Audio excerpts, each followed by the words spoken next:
So finally আমি দেখে ফেলাইছি বর্তমানে ট্রেন্ডিং একটা অ্যানিমে মুভি, অবশ্যই ডেমন স্লেয়ার ইনফিনিটি ক্যাসেল।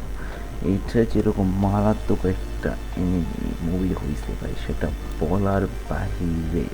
আমি আসলে বললেও বোঝাতে পারবো না, এটা এত মারাত্মক একটা মুভি হয়েছে। আর এটার অ্যানিমেশন গুনগুন না যে এত মারাত্মক, আমি এটা কীভাবে আপনাদের বললে বোঝাবো, আসলে এটা বলারই বাহিরে যে এত মারাত্মক একটা মুভি হয়েছে। আর যারা villain Saga attack on Titan দেখো নাই, তাদের জন্য এই অ্যানিমিটা অনেক স্যাডেস্ট হয়ে যেতেছে।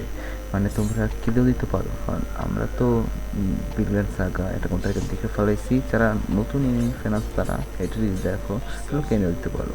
আমাদের সব আসে না, কারণ আমরা villain Saga attack on Titan দেখে আছি, বাট এটা অ্যানিমেশন আর এটার যে ইয়া হয়েছে বা এটা মারাত্মক ইয়া, অনেক সেরকম। আর তোমরা এখন অনেকেই বলতে পারো ভাই কীভাবে দেখছেন, আসলে আমি আর কাছে তো টাকা নাই, আমি বুঝতেছি তো, গরিব মানুষ, আর এইভাবেই দেখছি টেলিগ্রাম এইখান থেকে। যাই হোক, এনিমিটা অনেক মারাত্মক হয়েছে। আমি কোনো স্পট দিতে চাই না, তোমরা দেখো, অনেক মারাত্মক ফাইট, অনেক মারাত্মক অ্যানিমেশন, সেরা। আর কিছু বলার নেই, বাই বাই, চ্যানেলটা সাবস্ক্রাইব করো।